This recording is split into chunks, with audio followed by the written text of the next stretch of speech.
Welcome, welcome everybody. I am Barutti Carl Alexander, and yes, this is the Sourceseeker.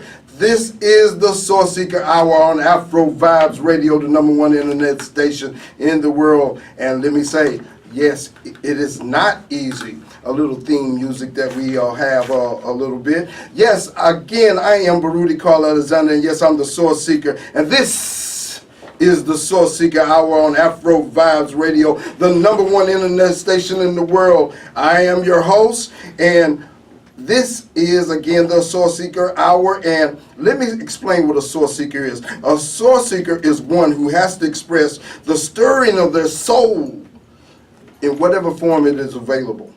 If they don't get a chance to express themselves, they become sick, they become bottled up. A Sourceseeker, he seeks to connect to the divine spark within him or herself and seeks to shine that bright light from a lampstand and to use that bright light to brighten a better humanity, just in their own circle or in their community or more broadly. This is the Sourceseeker Hour. We're going to have a great show today. Sourceseeker, we discuss political events, we discuss current events, we discuss all kinds of things that are going on in the world. It's relevant, it's profound. Listen every week. Again, we're going to have a great show. My guests today are the top political candidates in the community. We have political candidates from the state board education. We have political candidates for county commissioner, and we have consultants, and we have different political persuasions going on here. One thing I wanted to talk about, what makes politics so interesting? It's certainly interesting with all the things going on in the Trump world today and so forth, and it was interesting in the Obama world. But let's get to who our guests are today. Our guests are candidate for county commissioner, Miss Arnetta Murray, county commissioner for Brazoria County. Thank you, ma'am, for joining us. Thanks for having me. All right. Our guests are Brother Lawrence Allen Jr. For State Board of Education. How you doing, brother? I'm fantastic, and thank you for having me today. Yes, sir. And then Brother Warren Houston, a lawyer and the host of Know Thyself. Did I say that correctly? That's correct. Yes, sir. Yes, sir. So we're going to have a very interesting and a powerful conversation about politics. So many things going on in the political world. When I grew up, I must confess, a Jehovah's Witness, and I was told, don't get involved in politics. Don't get involved in the outside world or the political world and so forth. And I said to myself, but they the ones that's making the decisions. So if you want some things to happen, you have to get involved a little bit. Let me say this. My father was on the State Board of Education. He was on back in the 80s and so forth, and he had some very meaningful things that he accomplished, such as no pass, no play.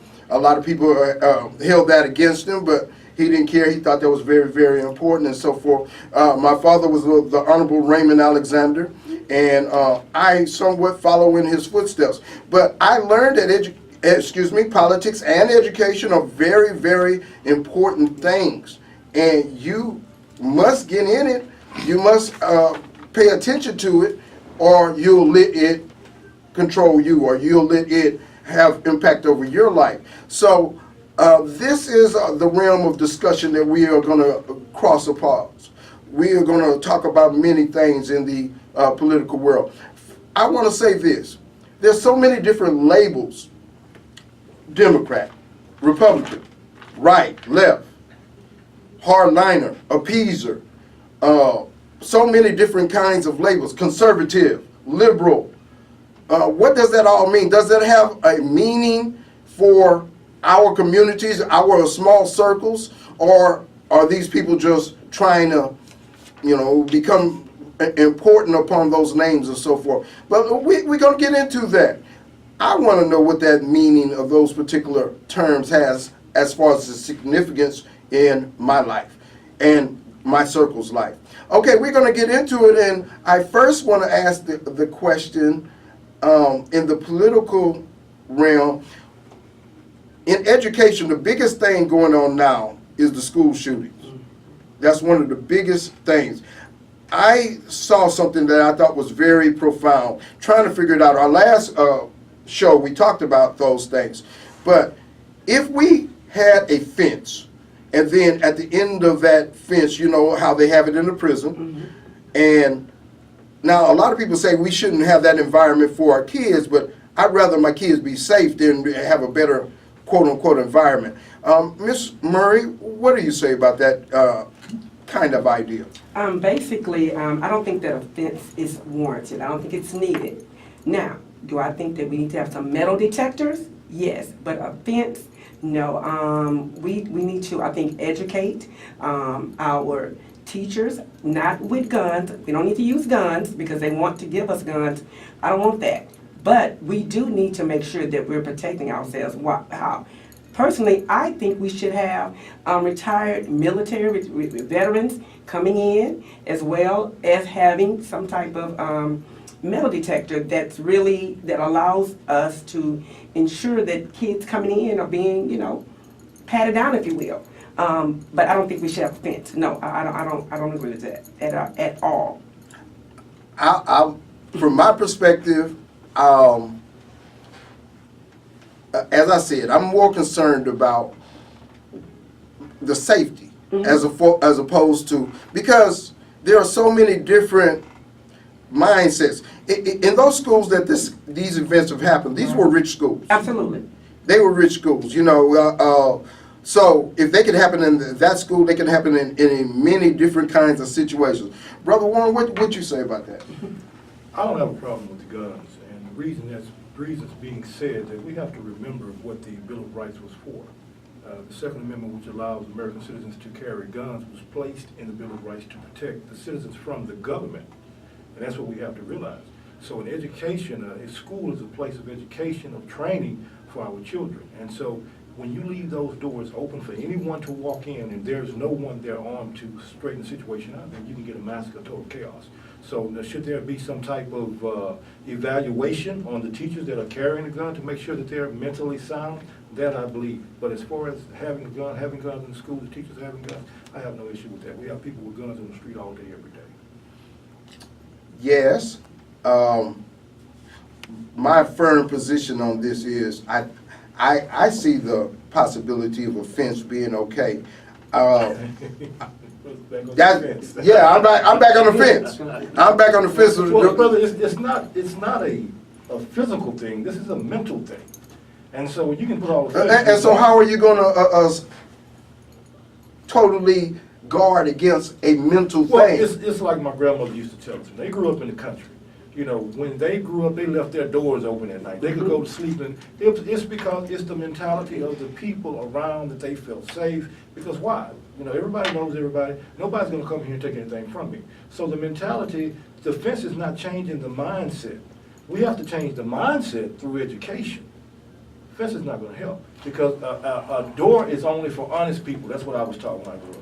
Brother Lawrence, what you say about all this? First of all, I have some agreement on both sides in terms of what Brother Houston spoke about in terms of it's a decision concept, but it stems from the environment. I was going to say historically, if you were having these kinds of incidents in our schools in the 50s, we would have remedied the problem by now. So they weren't there in the 50s. They weren't there even during the segregation years, and we didn't have these kinds of shootings. So there is a new way of thinking about what the purpose of a gun is today. If we talk about when we were able to carry guns, what was its purpose? As you said, to protect us against the government. If that was its purpose, it's gotten beyond its original purpose, so we need to rethink how we issue out our ammunition today. Okay. We weren't talking about soft assault weapons, we were talking about muskets and things of that nature, one shot at a time. And so we as a body of individuals who want to take care of our future have to think into the future and not what we acquired in our past.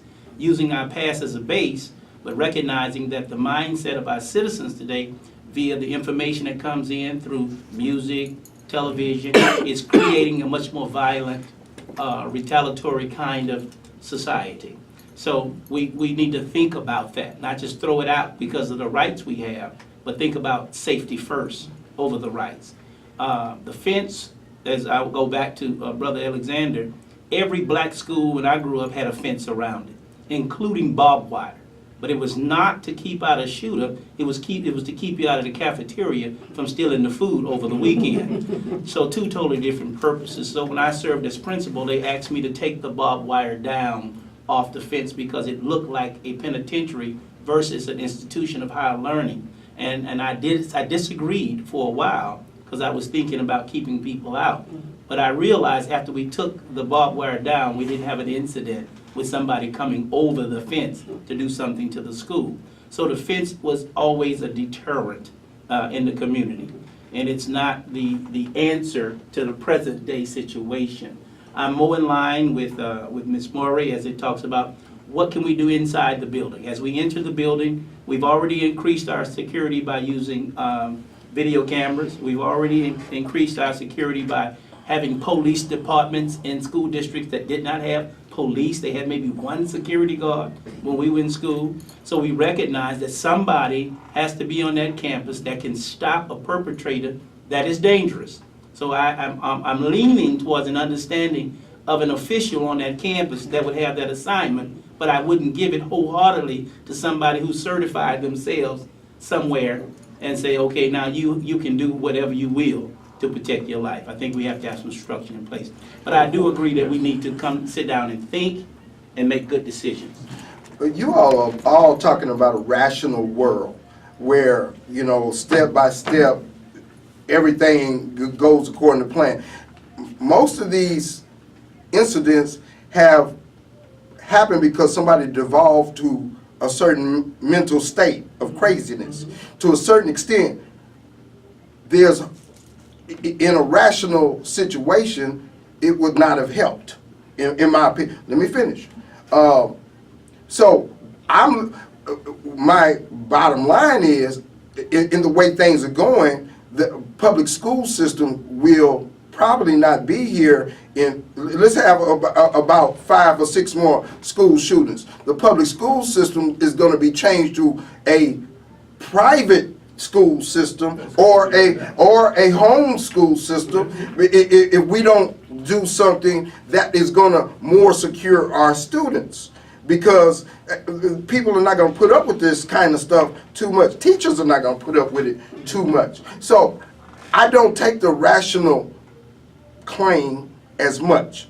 I don't take the rational claim. I think we need to go a little bit more drastic, and I go back to the fence.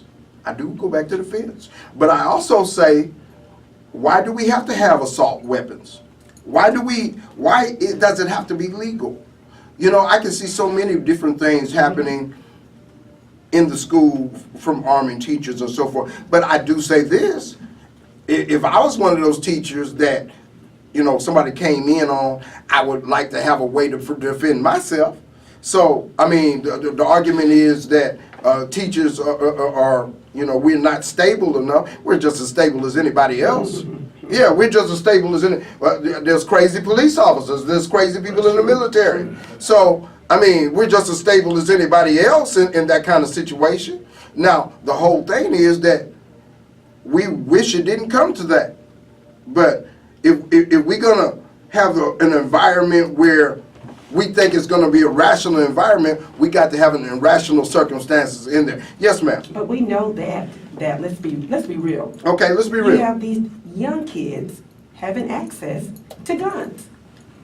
Look, I don't have a problem with guns. I'm a member of the NRA. I have no problem with that. But I, as a teacher, should not be able to get an assault rifle. If I'm getting one, you better think, wait a minute, what's going on with this teacher? She has an assault rifle? So how was this kid able to get this gun? That was my whole concern. How was that?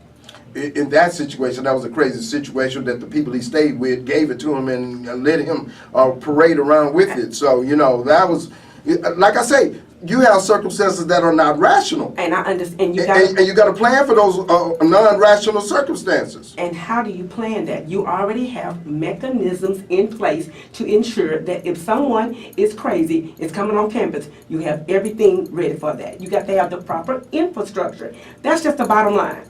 And we don't have that. It happened at a Caucasian school, as you said. Why? Because they never thought that that would happen. So what should they have done? They should have had an infrastructure for that, because it's happening all over now. But we just sitting there having visuals, praying and hoping. No, you gotta take a proactive stance, and they're not doing that. Period. I understand. Okay, we're going to go to a couple of other.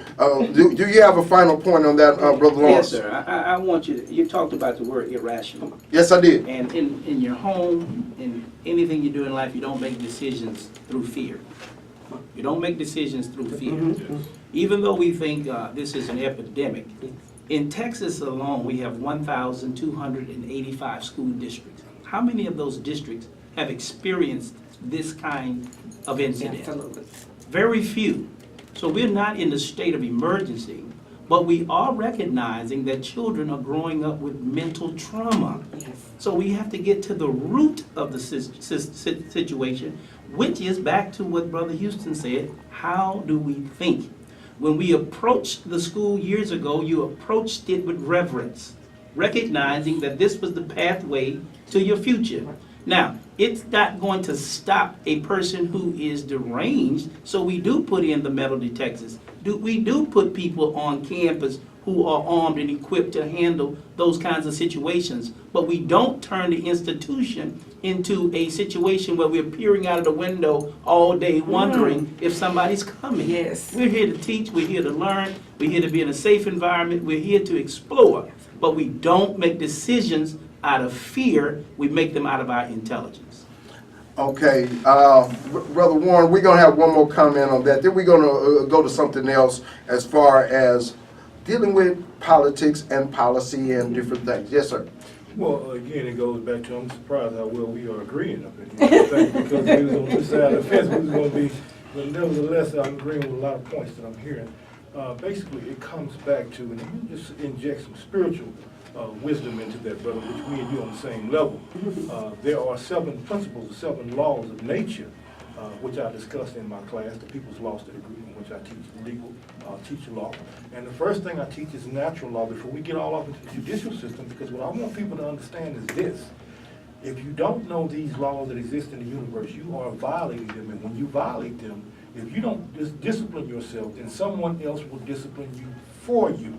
So as you talk about the opposite side of fear, the opposite side of wisdom, or you go to that of fear, there has to be a balance. There's a thing called the law of polarity, which says that everything has an opposite. I don't care what you find in this world, there's going to be an opposite to it. Then you also have to understand the law of correspondence. The law of correspondence says, as above, so below. So therefore, the things that you are speaking, are you speaking because that's what's really happening in the universe, or are you speaking because that's what's happening into you? A lot of times we send things out into the world, into the universe, and when it comes back to us, we don't understand these are the things that we are projecting out. The first law of nature is the law of mentalism, which states that everything starts in the mind. Okay, we sitting here in the studio. You have a table, you have mics. Somebody had to see this stuff in their mind before they brought it out into the physical existence. So this is the same thing I'm saying. When we start preaching and teaching doom and gloom, is that really what's happening, or is that what's being reflected in us? Education is what we need to push more than anything. That's my comment. Sounds good. Sounds good. It sounds good. Okay, we had a very lively discussion about that. My next thing I want to talk about is, well, there was a bridge that fell down in Miami and so forth. That was all of a sudden somebody was riding under that bridge and then it fell down. Can you all imagine that? I know they had policies. They had different things. Ms. Murray, you are running for county commissioner, and those type of things, bridges and things, fall under your purview.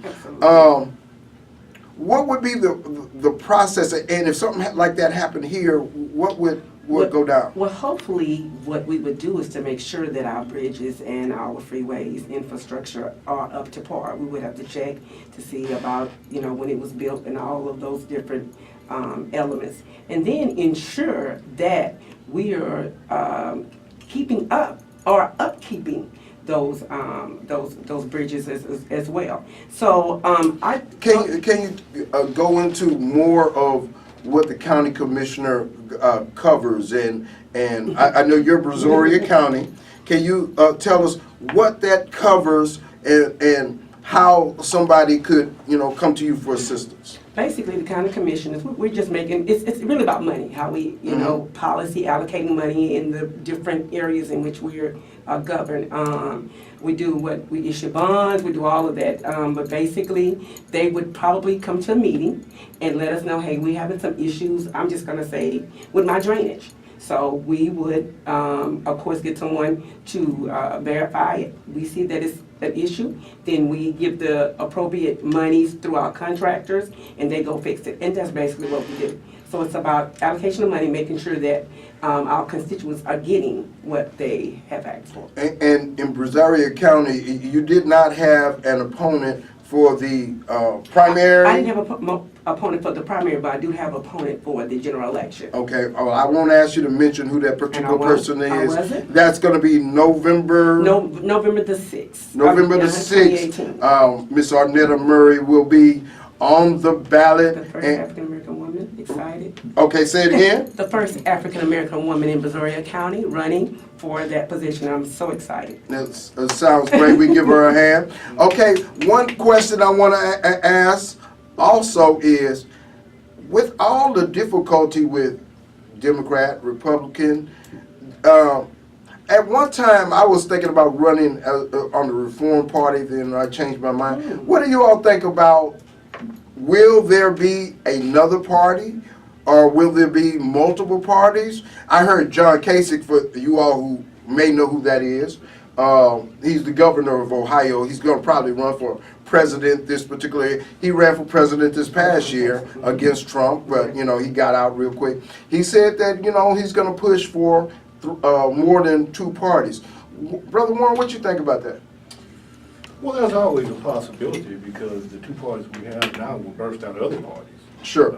Yeah. But going back again to natural law, polarity. So anytime you have a third party, the only thing the third party is going to do is probably split what's going on between the other parties. I'm backing up polarity. Let me think of what that means. Polarity. Let me see. Different opposites. Okay. Yes. Polar opposites. Okay. Yes, polar Just making sure. All right. All right. Go ahead.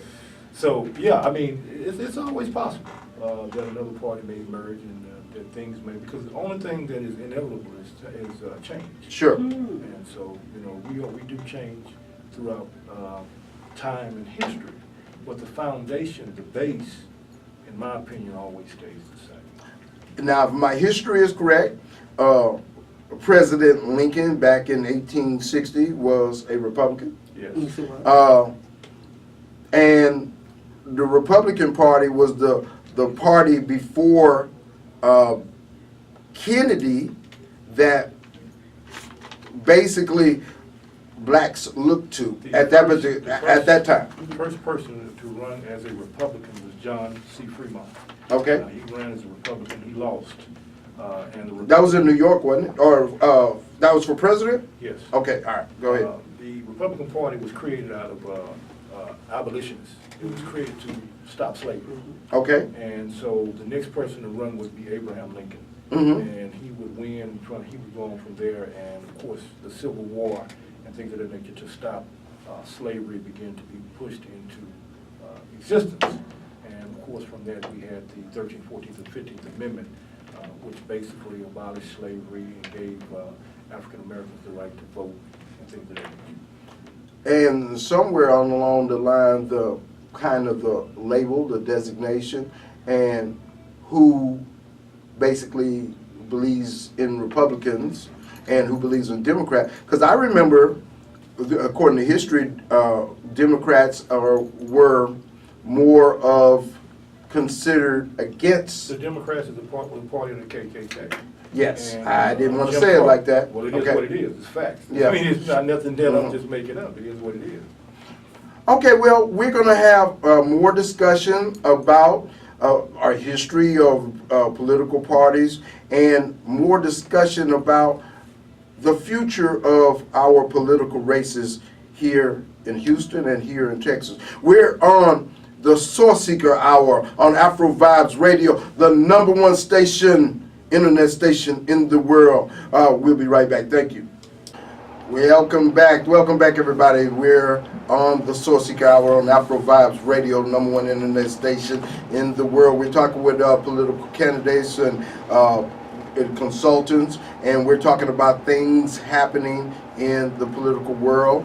And we have with us Miss Arnetta Murray, a county commissioner candidate, Brazoria County, Brother Lawrence Alvin Allen Jr. I must say I knew Alvin Allen Sr.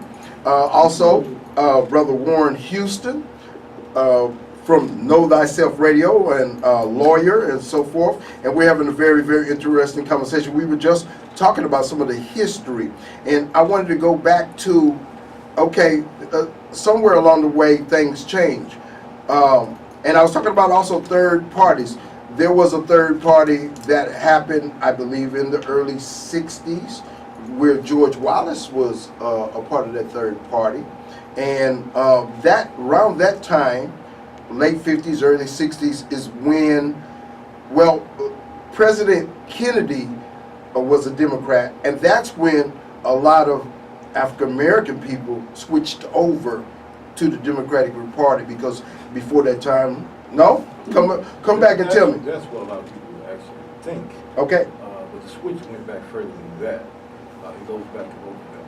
okay, Franklin D. Roosevelt. And a lot of African Americans switched over due to the benefits that started the social programs, the welfare programs that President Roosevelt put in place. okay. So that's actually when the switch actually started. And that's also It was a when slow the Great progress. Depression was. Right. And actually at that time, the whole social private program was not even really put in place for people of color. But it just kind of morphed out that way, that we took advantage of it, and we are still here today. Well, also in that time, if the regular, quote-unquote, economy and people were under the Great Depression, black people were under the Great Depression. Black people did good under the Great Depression. Okay. Because a lot of us, we were not on the stock market. Right. at that Right. time. So, as far as how we were living as opposed to having land and livestock and being able to grow our own vegetables and raise our own cattle, we were doing better than a lot of other Americans at that time. Are we talking about, As a whole. okay, well, there were two trains of thought right there before Roosevelt. Even if you go back to Coolidge and some of the others, or the first Roosevelt, we talking about Booker T. Washington, we talking about W.E.B. Du Bois, and before them, Marcus Garvey and so forth. So all of those trains of thought came to play on the political realm as far as black people were a part of it. And so that's what started to shape our thought processes. Those three areas of thought started to shape our processes in the political area. Do you agree with that? I'm a big fan of Booker T. Washington. I love his book on From Slavery, and I talk about it a lot. And you have Booker T, and then you have his nemesis during his day, which is W.E.B. Du Bois. Through W.E.B. Du Bois, it was birthed the NAACP and all of these things as far as the civil rights. But this was not the route that Booker T. Washington was taking. In my opinion, as African Americans, Booker T. Washington gave us the blueprint for our situation. We have turned our backs on that blueprint. Booker T. Washington's solution for African Americans was education. And through education, once you learn that... And institutions. Institutions and education, right. Because once basically he was not really pushing civil rights at the time. He was considered a coon because of the Atlanta Compromise. Well, if I may say, it came out much later than, after he had passed, all of the things that he was doing behind the scenes, his approach was, let me not put myself out there as a mark, but at the same time, I'm gonna make sure that we do progress, and maybe I'll be silent about it. But at the same time, that kind of approach may have hastened the illnesses and things because he was not able to be as open as he wanted to. I want to finish this point, and then I want to get into other areas. W.E.B. Du Bois also said that, you know, he had wished that he had not been as much of a nemesis and they could have worked together. He said that, you know, he lived till 90 years old, I believe, and he said, you know, I wish I did another approach because I could have appreciated much more what that brother did and helped us all to grow. I'm not quoting him exactly, but that was the sentiment that he gave. On the other areas of politics, as far as what we followed, now when we had Obama in office, that gave a lot of people positivity, of course. That gave a lot of people positivity. Now, some people complained that he was not able to accomplish a whole lot, but he accomplished in a way of imagery, in a way of understanding, and in a way of psychological growth, more than so many other type of accomplishments could have done. Because now a young boy in Tanzania, a young boy in New York, a young boy in Paris, a young boy in Jakarta believe that maybe one day they can be president of a country. He gave that kind of uplift. What do you say about that, Brother Lawrence? As I'm listening to the conversation, I really and truly want to make sure that I tailor my comments because we have a public that's listening. But if I was not in the public, I would think that we were crazy in this room. Okay. Ever stating that black people were doing good is crazy. Doing better than they did the day before might be accurate. Okay. As a people, it has never been good. If we start talking about politics and Republicans and the Democrats, circumstances and situations by which one is able to make a proper decision based on the format that's presented to them has never been the mechanism by which we made decisions about which party we were going to follow. So I cannot say... Can you break that down just a little bit more? I cannot say to you that we did our homework before we chose the party. Okay. I'm not going to go back to a particular era and say it was better then, better now. But it is evident that on March the 6th, 2018, we had a primary election with less than 5% of the populace participating. That says dissatisfaction is everywhere for politics. And so for one who wants to be a politician, you have to understand that as you go into that system, it's already rejected by 95% of the population, but you have to have a heart to serve the 95% that's not participating, whether they're Democrat or Republican, because the 95% is the third party. It's the party that's not participating. That is the real protest, not the one who elected you, but what kind of service are you going to provide? Are you afraid of your party to make the kinds of decisions that you know that need to be made? If you make a decision that goes against the general concept of the 5% party, are you really willing to stand up in the House, in Congress, in wherever you are, and make decisions and get voted out if necessary, versus making decisions to make that 5% happy only to stay in? That is a House Negro, if he's in that party, voting on either side to stay in the House versus making decisions for the 95% that's outside the House. So if I understand correctly, you're saying basically we as black people, basically, we can grab a hold to a label, but basically we should be independent in spirit. Is that what you're saying? Have rejected politics almost 100%. I'm Okay. not saying it does not have a place and value. But what I'm saying is those who go in the system, like myself, who serve as a political elected official, must take the thinking of the 95% that's not in the D or the R. Okay. And relieve the people of the dissatisfaction, not play games with those who are in the 5% to keep a position. Okay. Okay? Because the 5% can keep you in the position, the 95%, they don't participate, so they can't help you anyway. But if you're going to make the kinds of decisions that are going to keep people from shooting our children down in school, if you're going to kind of make the kind of decisions, because they're financial decisions about the infrastructure of our community, our county, then you're going to have to make some decisions that rub some people in your party the wrong way, whether that's Democrat or Republican. So I'm saying to you, who are you? Not what party are you in, but who are you?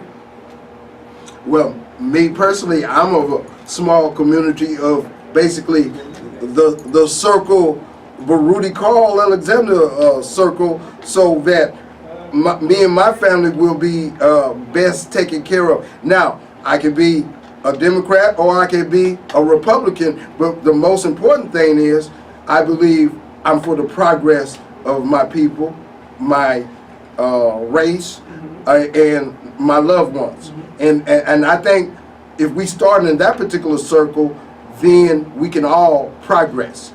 But at the same time, we got to get away from the crabs in the barrel kind of syndrome. Because if you are progressing and I want to take your position, and in my opinion, there's enough for everybody. There's enough for everybody where we wouldn't have to fight against each other. Yes, Brother Warren. First of all, let me interject and say that when I made my comment that we were doing better, I didn't mean in the fact that we were just doing good and everything was hunky-dory. What I'm saying, based on a financial and economical fashion during that time, we were in a better position than white folks during the Depression. That's what I want. Let me clear that up, first of all. Because we have had our share of ups and downs in America. There's no ifs, ands, and buts about that. But going back again, as far as what we want to consider somebody to be a house Negro or a field Negro, somebody has to stand up and reject whether the 95%, because the way I've always looked at it, you cannot not participate in something and then get upset or get angry because of the way it has turned out and the way it goes. Right, so that's true. If you are in the community, everybody has to take it up on and say, we have to first understand why the United States was set up and how it was set up. It was set up, this was really set up as a corporation. And the reason why you have so many people as a melting pot is because people came off from up under other countries where they had restrictions on them, where they could come and do whatever they pleased to build a life that was suitable for them, as long as they didn't violate or step on somebody else's toes. But if we keep teaching people that we're this and we're that, and we keep them focusing on the negative aspect instead of standing up from a positive aspect and showing, look, you can do this in your community, you can build this in your community. You don't have to sit around and wait on the government. This wasn't the way this thing was set up.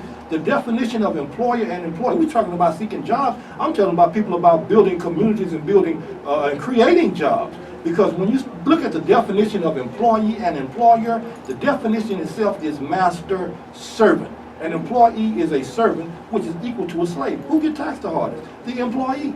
So the country is set up for people with businesses, and then it's set up from that point that the more you make, you have to do something with that money to keep from giving it back to the government. So what I'll do at this point, I'll give the money donated to charities to help stimulate the economy. This is what this thing is about. It is more about finance and economics than it is about race. Race is a byproduct of what's going on. One of the things we decided we would have was a spiritual conversation. And if we're not going to look out for the least and the last of them, whether they participate or not, we already off our spiritual base. And what I'm saying to you is that I fully understand and actually agree with you for those who are capable of carrying out that dictate. We always will have a lesser employed people. We will have employees, and we will always have people who own the business. But it is the mindset of the business owner that we are talking about. So when he's looking out for the servant, when he's looking out for the employee, it is an approach where you recognize he needs to earn a wage to take care of his family and not be in poverty and work for you the rest of their life and you go on and multiply your riches. That's a mindset. That's all I'm saying. It's a mindset of greed. So if we have a spiritual conversation about it, and we're talking about politics, I think we came in to talk about politics and the parties. It's simple to me that you can engage with a party because the constituency in an area has a greater amount of thinking around the common agreement in the party. That makes sense to me.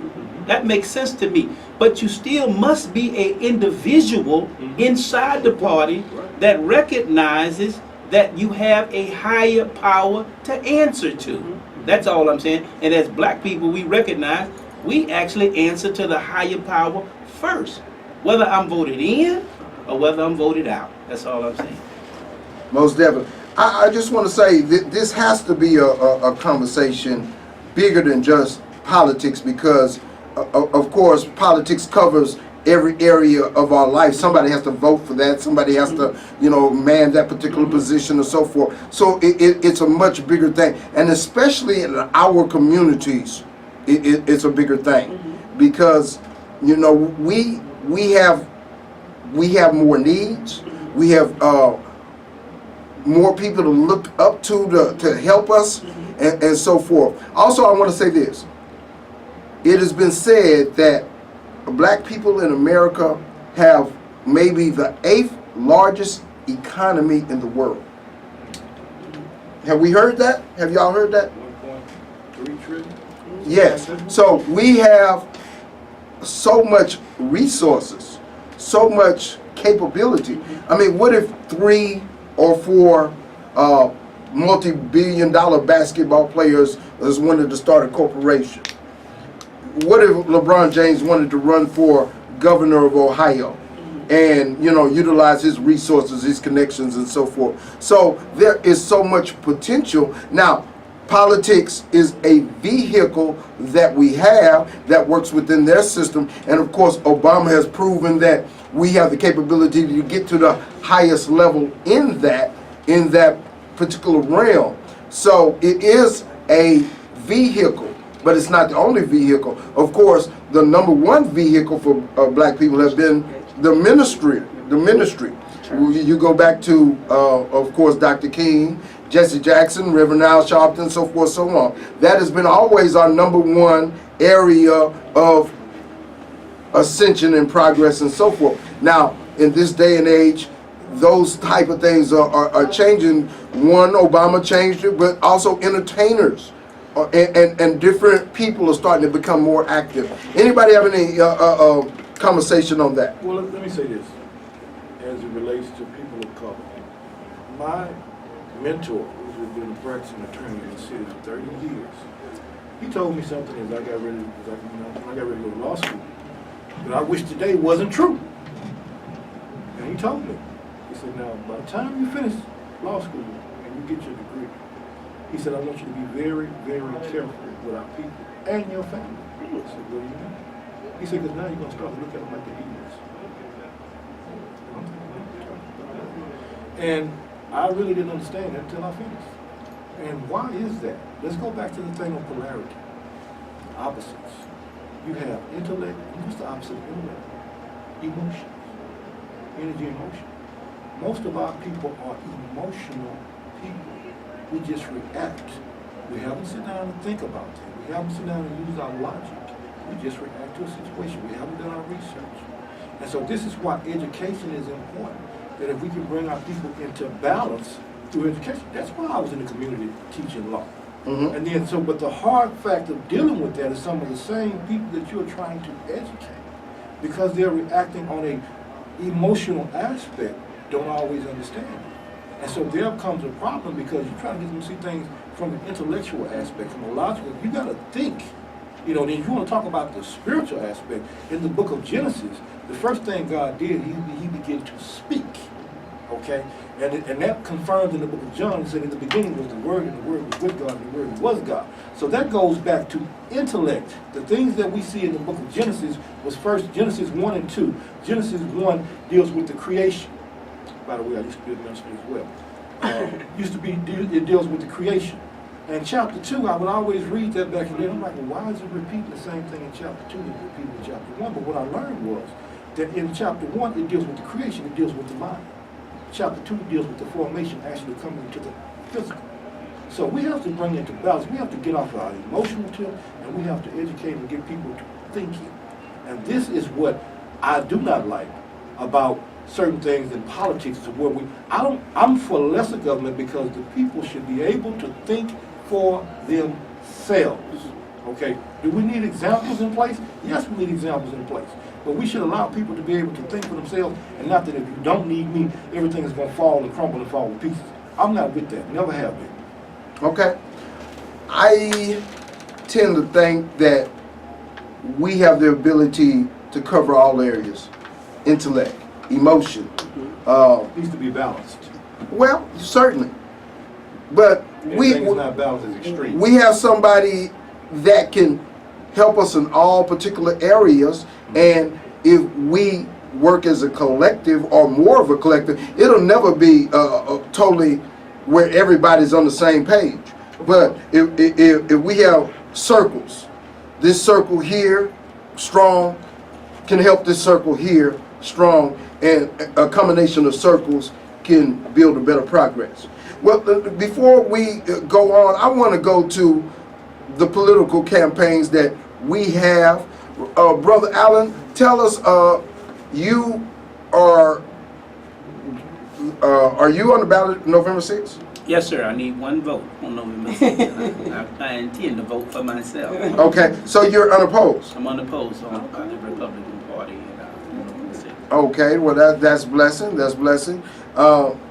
Miss Arnetta Murray. Of course, I am not. I have an opponent. In the primary, I was unopposed. Okay. What I can say is, let me share this. I'm in a county that isn't favorable for African American people, as you Okay. know. And the thing that I want, you're right, to a degree we are emotional, but to a degree we feel like government isn't for us anyway, and that they don't care about us anyway. So the reason I, Arnetta Murray, an educator, wanted to run, to show those in Brazoria County that you matter, because the ones that's in the commissioner court is of a nature that less government, spend more money, no accountability. I want to make sure that those who pay their taxes, less money, and they don't make a lot of money, but you know that, you make less money, but we're still paying more taxes, that you do have a voice, that you do matter.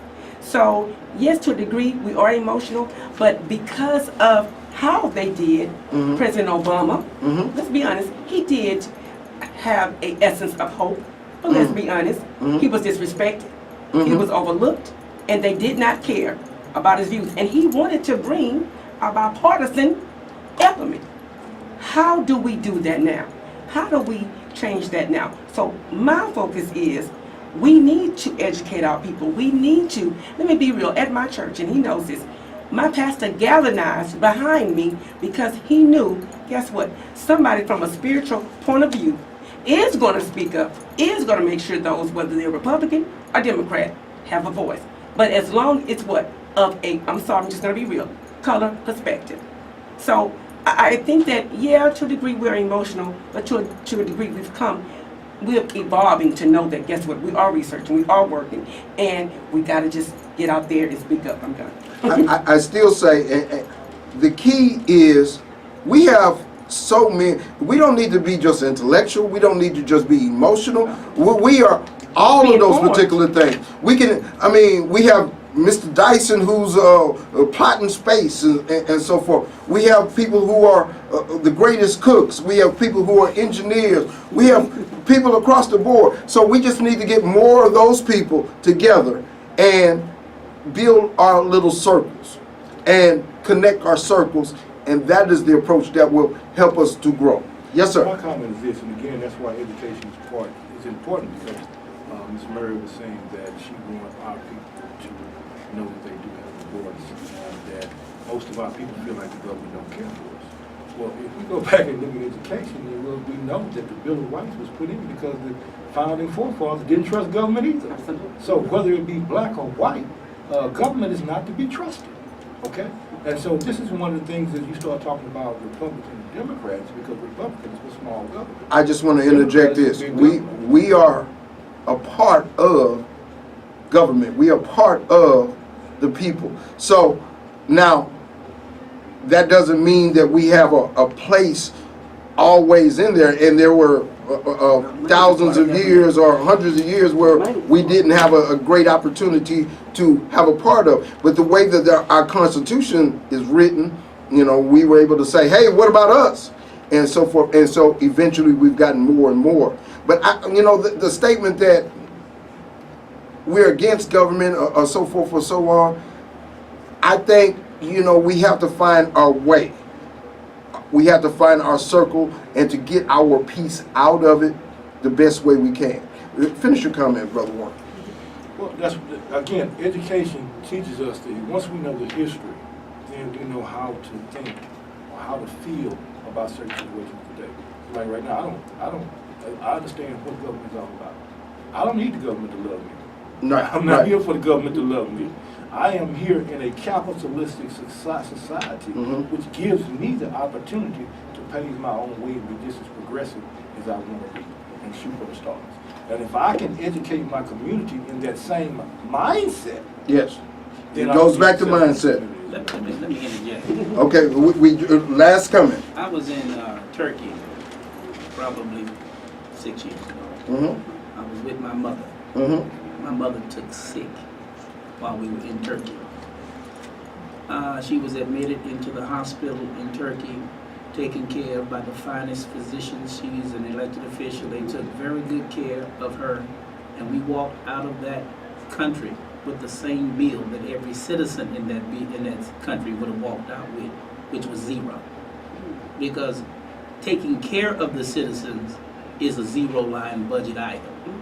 So when we use language like health care or Obamacare, do we really care about the individuals that fall sick in our society?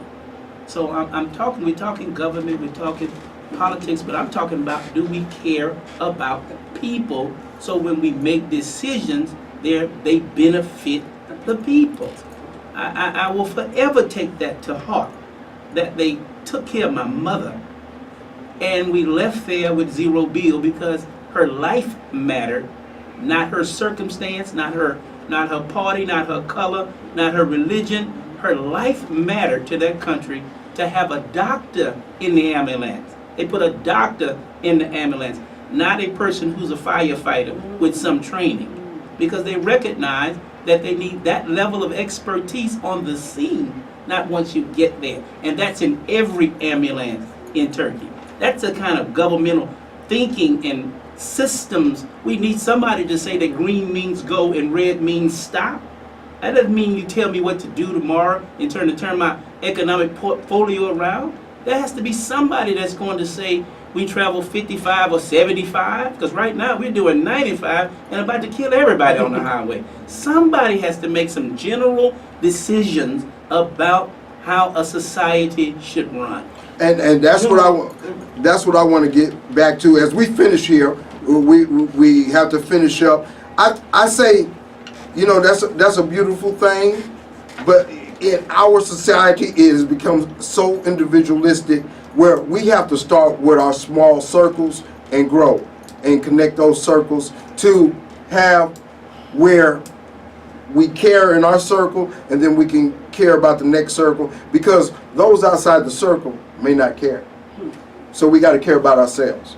All right, we're going to finish up here on the Sourceseeker Hour. I thank my guests, Brother Lawrence Alvin Allen Jr., Sister Arnetta Murray, County Commissioner candidate. Brother Lawrence is State Board of Education, Texas State Board of Education. Brother Warren Houston, Know Thyself radio show on the Sourceseeker Hour on Afro Vibes Radio, the #1 internet station in the world. We thank you very much. Sourceseeker is a community. We sell books, we write books, we make videos. If you're interested in getting involved with Sourceseeker, call us at 346-202-4963 or check us on the web, sourceseeker.net. We are around. Talk to us all the time. If you want to contact these individuals at any time, Brother Lawrence, can you tell us quickly how they can contact you? Certainly, you can go on the TEA website and you can get in touch with me through the agency, or you can just call me on my cell phone, and it's visible right there on the website. All right, Miss Arnetta Murray. I have my website, votearnettamurray.com, or you can call me 281-650-4998. Brother Warren. Oh, wow. I have 3 websites, which is knowthyselfradio.net, therightsofimmigrants.com, and thepeopleslawstudy.com. And also can be reached at 346-217-0595. 346-217-0595. I want to thank all my guests on the Sourceseeker Hour. We had a great show. Look forward to the next show. And if you want to, contact these great candidates and great political understandings. Everybody have a beautiful day. Everybody take care. Thank you. Bye.